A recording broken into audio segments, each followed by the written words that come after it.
By the time most people wake up, check their phone, and complain about being tired, I was already 3 days into something that felt less like training and more like slow motion collapse. No sleep, no warmth. Skin cracked open from salt water, muscles shaking so hard they felt disconnected from my body. And the worst part wasn't the pain, it was the voice in my head calmly explaining why quitting made sense. That's what 6 Days in Hell looks like. And no, that title isn't clickbait. If anything, it's an understatement. People hear Hell Week and imagine some dramatic highlight reel, guys screaming, instructors yelling, hero moments. That's not what breaks you. What breaks you is realizing that this isn't a special punishment. This is normal. This is the baseline. This is what's expected, and nobody is coming to save you. By the end of the first night, I hadn't slept at all. By the second, time stopped behaving normally. Minutes stretched. Simple decisions felt heavy.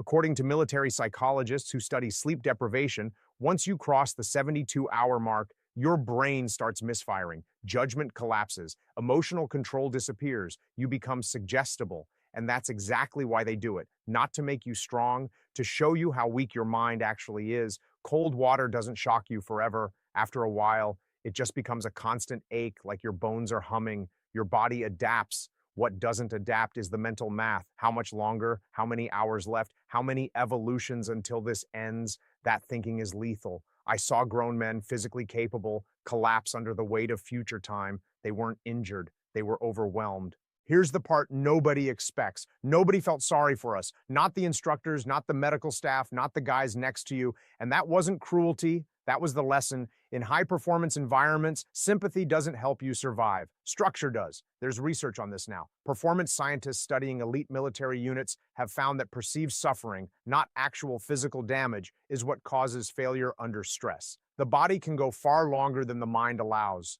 but the mind needs a frame. Without it, it panics, and panic looks logical when you're exhausted.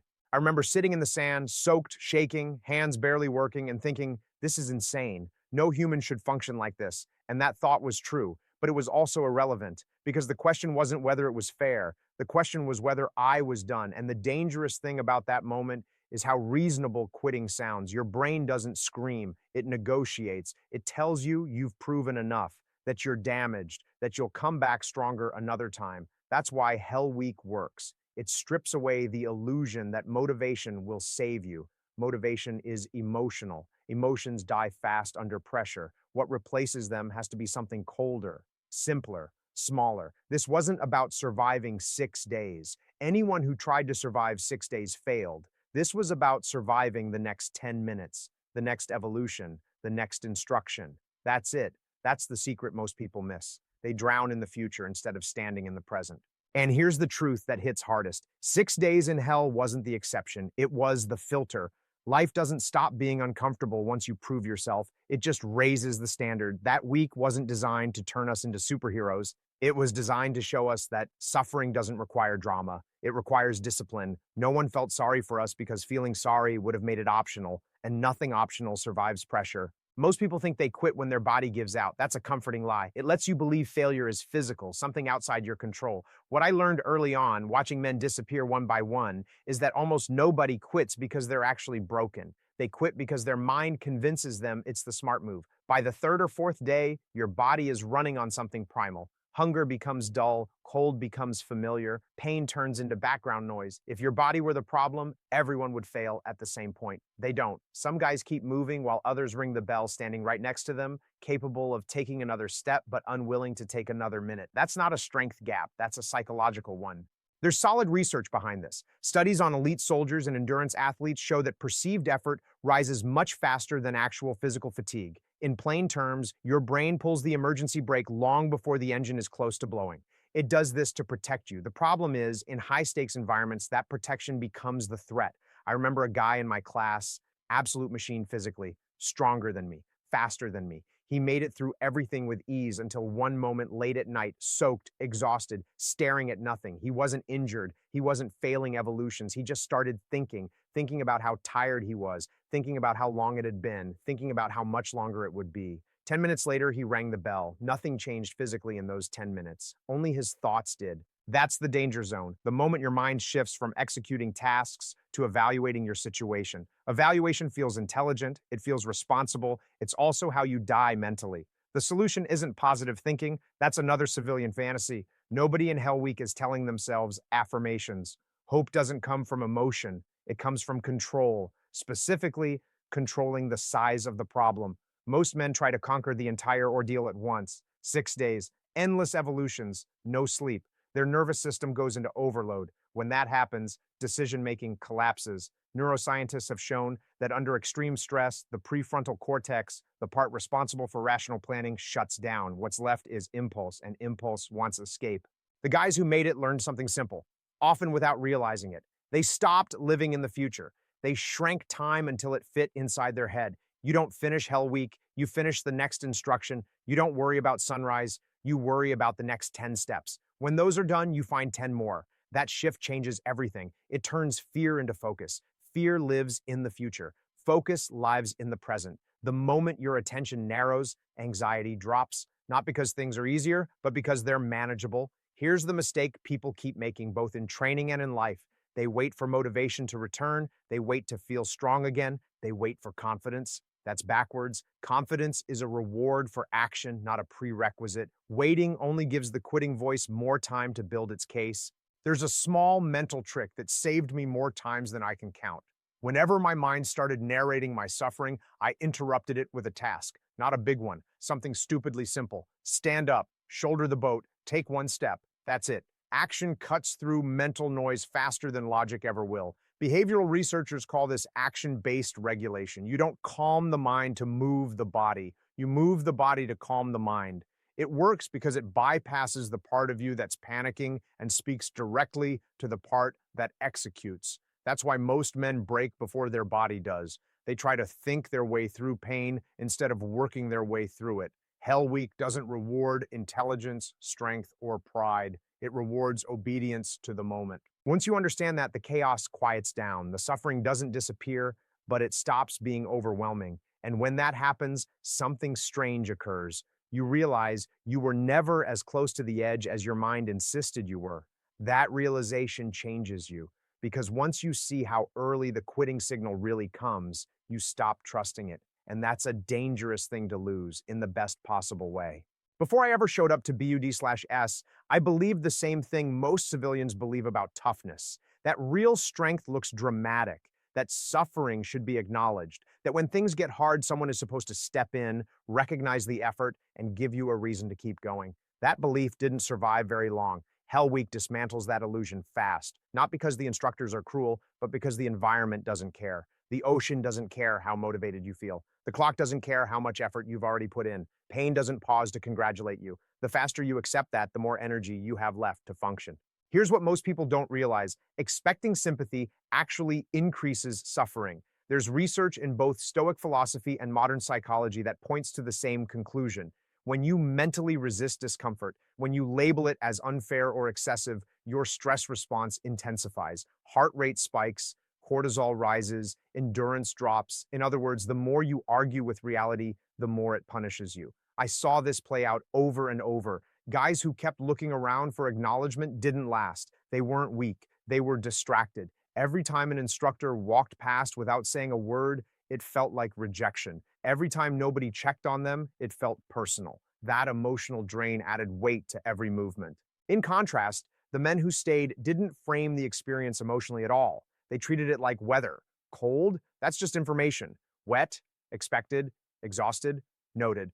There was no internal debate about whether it should be happening. It was happening, so the only useful question was what to do next.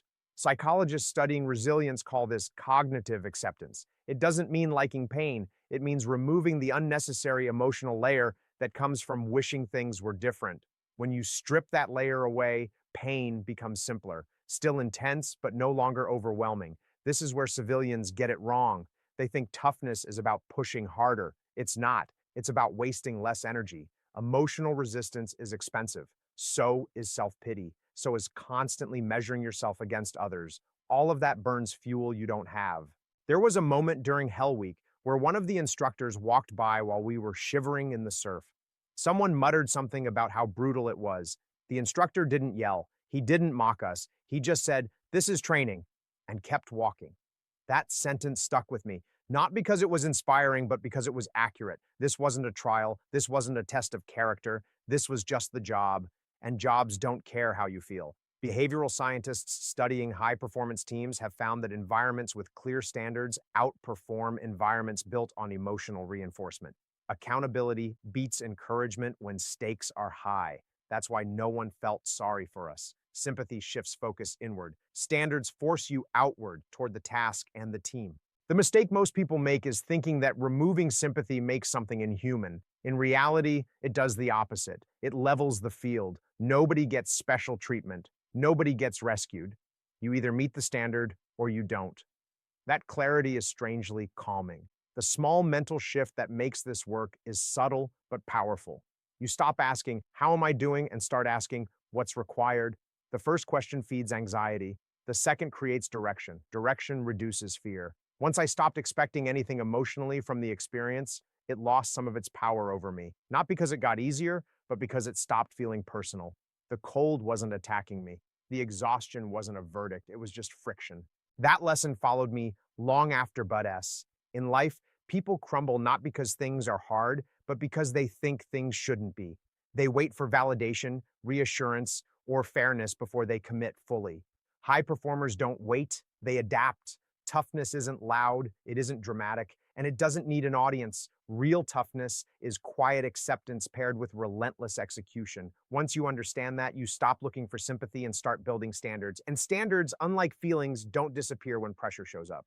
By the time I learned about the 40% rule, I had already experienced it without having a name for it. That moment when your mind says you are finished does not arrive with panic or drama. It arrives quietly, logically, almost politely. It tells you that stopping is reasonable, that continuing is unnecessary, that you have already proven what you needed to prove, and that is exactly why it is so dangerous. During Hell Week, there were dozens of moments where I felt absolutely convinced I was at my limit. Not tired, not uncomfortable, done, muscles heavy, vision narrow, thoughts slowing down. The internal conclusion felt final, and every single time, reality proved that conclusion wrong. There is a reason this happens, and it has nothing to do with courage. The human brain is designed to keep you alive, not to help you win. Under prolonged stress, it becomes conservative. It looks for exits. According to research on endurance athletes and military personnel, perceived exhaustion can occur when the body still has more than half its functional capacity left. The brain sends a stop signal early because it would rather be safe than sorry.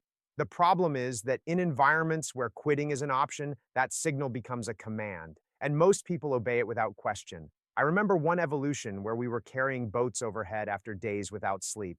My arms felt like they were tearing away from my shoulders. My hands were numb. Every step hurt. The thought hit me clearly. This is it. You cannot keep doing this. That thought felt true. It felt scientific. It felt responsible. Then something strange happened. The instructor yelled to move faster, and we did. Nothing magical, no surge of motivation. We just moved. And I realized something that stuck with me forever. My body had not changed, only my interpretation had. That is the essence of the 40% rule. When your mind tells you that you are done, you are not done. You are somewhere around 40% of what you are capable of. The number itself is not important. The principle is your first quitting signal is not a verdict. It is a checkpoint. Most people never question that signal. They build their identity around it. I am not that disciplined. I am not built for this. I have reached my limit. None of those statements are facts. They are sensations interpreted as truth. Neuroscientists studying fatigue have shown that the brain actively exaggerates discomfort to force compliance. Pain feels louder than it is. Exhaustion feels deeper than it is. The mind creates urgency to regain control. Once you understand that, you stop treating discomfort as instruction. Here is where people make the mistake. They try to fight the feeling. They argue with it. They try to motivate themselves out of it. That never works. You cannot outthink a tired brain. The trick is simpler. You label the signal instead of obeying it. When the voice says stop, you recognize it for what it is. Early warning, not failure. Then you continue anyway, but only a little. One more step, one more rep, one more minute. That small continuation does something powerful. It breaks the illusion of finality. The brain expects collapse. When collapse does not happen, it recalibrates. The signal quiets. Not forever, but long enough to move forward. Researchers studying stress adaptation call this exposure with control. You experience discomfort, take action inside it, and survive. Each time you do that, the brain updates its model of what is possible. Limits move. This is why the 40% rule is not about toughness. It is about distrust. You learn not to trust the first story your mind tells you under pressure. You demand evidence. Hell Week was designed to teach that lesson at scale, not once, but repeatedly. You feel finished dozens of times, and you keep going dozens of times. Eventually, the quitting voice loses authority. It still speaks, but you stop listening. That change is permanent. Once you experience how unreliable your internal stop signal is, you cannot unsee it. You stop letting temporary sensations dictate permanent decisions. That lesson applies far beyond training. Most people quit careers, relationships, goals, and standards at 40%. They never know it. They believe the story. They mistake discomfort for destiny. The 40% rule strips that excuse away. It does not make things easier, it makes them clearer. And clarity under pressure is one of the rarest advantages a person can have.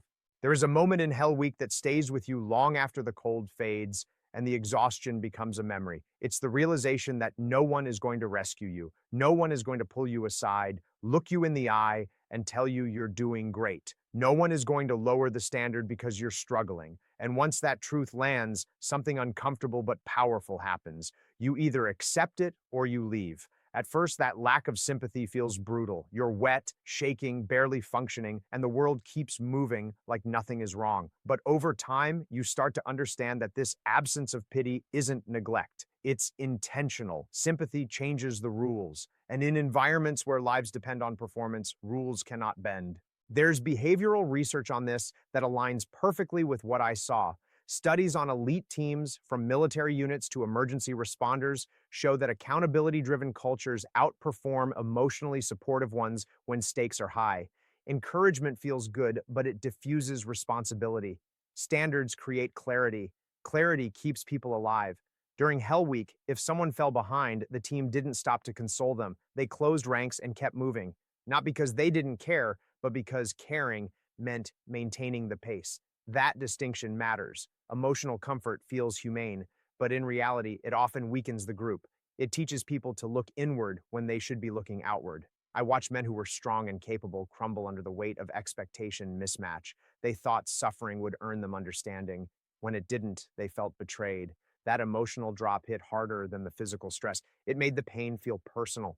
The men who stayed approached it differently. They never expected fairness. They never expected recognition. They understood that the standard existed before them and would exist after them. Their job wasn't to be acknowledged, it was to meet the requirement. Psychologists call this external locus of standards. Instead of measuring yourself by how you feel, you measure yourself by what the situation demands. That shift removes a massive cognitive burden. You stop constantly checking in on your emotional state. You stop narrating your struggle. You just execute. This is where most people make a critical mistake in life. They build environments filled with comfort instead of challenge. They surround themselves with people who validate feelings instead of reinforcing standards. It feels supportive, but it quietly lowers expectations. Over time, capacity shrinks. The small but powerful trick that made the difference in Hell Week was simple. You replace the question, how much longer can I take this, with what does the team need right now? That one shift pulls attention away from suffering and toward contribution. Contribution gives pain a purpose. Purpose stabilizes the mind. Researchers studying group resilience have found that individuals endure stress longer when they feel essential rather than protected. Feeling needed is more powerful than feeling cared for. It anchors you to something larger than your discomfort. When no one felt sorry for us, it forced us to become useful. And usefulness builds dignity. You stop seeing yourself as a victim of the experience and start seeing yourself as an operator inside it. That identity change is profound. This lesson followed me far beyond training. In business, in leadership, in life, the most destructive environments are the ones that confuse kindness with softness. Real care is not removing difficulty. It is holding the line long enough for people to rise to it. Hell Week did not make us strong by punishing us. It revealed strength by refusing to accommodate weakness. That sounds harsh until you realize the alternative. A lowered standard helps no one when pressure hits for real. No one felt sorry for us because pity would have robbed us of ownership. And ownership is where real confidence comes from, not the kind that needs praise, but the kind that survives silence. When you stop expecting sympathy, you stop negotiating with discomfort. You meet it, you manage it, and you move forward. That is not just a lesson from training. It is a framework for any environment where performance actually matters. Most people hear about Hell Week and immediately ask the wrong question. They want to know how to endure something that extreme, how to survive that level of suffering. The truth is, you don't need Hell Week in your life. What you need is the lesson without the destruction. Because if you wait for extreme pressure to force change, you've already waited too long. Modern life is engineered for comfort, temperature controlled rooms, instant food, constant entertainment, zero friction. And while that sounds like progress, it quietly erodes something important: your tolerance for discomfort. Psychologists call this stress inoculation. Small, controlled doses of stress make you resilient. Remove all stress, and even minor pressure feels overwhelming. That's why so many people feel fragile despite having easy lives. They've trained comfort instead of capacity. Researchers studying resilience have found that people who regularly expose themselves to voluntary discomfort adapt faster and recover quicker under real stress. The key word is voluntary. Hell Week was forced. Life doesn't have to be. You get to choose the stress that sharpens you instead of waiting for the stress that breaks you. The mistake people make is swinging too far. They hear stories like mine and think the answer is punishment, extreme routines, burnout schedules, suffering for suffering's sake. That's not discipline, that's ego, and it collapses fast. The small secret that actually works is consistency, not intensity. Daily friction that you don't negotiate with. Cold showers when it would be easier not to, hard conversations instead of avoidance, finishing tasks when the novelty is gone. These are not dramatic acts, they are boring, and that's why they work. Behavioral science supports this. Habits formed under low emotional intensity last longer than those built during emotional highs. You don't become disciplined by heroic effort. You become disciplined by repeated exposure to mild discomfort that you choose not to escape. In Hell Week, structure saved us. The schedule told us what to do when our minds couldn't. You can recreate that structure in civilian life. Fixed wake-up times, non-negotiable training windows, clear standards for your work. When rules are clear, willpower becomes irrelevant. One of the most powerful shifts you can make is to stop asking how you feel before you act. Feelings fluctuate, standards don't. When action is conditional on mood, progress stalls. When action is conditional on rules, progress compounds. This is not about becoming cold or inhuman, it's about becoming stable. Emotional stability under pressure is not the absence of feeling, it's the ability to function regardless of it. That is what Hell Week actually taught. You don't need instructors yelling at you or waves crashing over your head. You need friction in your day that reminds your nervous system that discomfort is survivable. That effort does not equal danger. That quitting is optional more often than you think. The most important takeaway is this: suffering does not need to be dramatic to be effective. It needs to be intentional. When you choose discomfort on your terms, you reclaim control. Control builds confidence. Confidence reduces fear. 6 Days in Hell wasn't special because it was extreme. It was special because it exposed a truth most people never confront. Your limits are far more flexible than you've been led to believe, and the systems you build around yourself matter more than motivation ever will. If you take nothing else from this, remember this: you don't rise to the level of your goals. You fall to the level of your standards. Hell Week worked because the standards never moved. You don't need sympathy. You don't need hype. You need a framework that holds when pressure shows up. Build that, and life stops feeling like chaos. It starts feeling like a mission.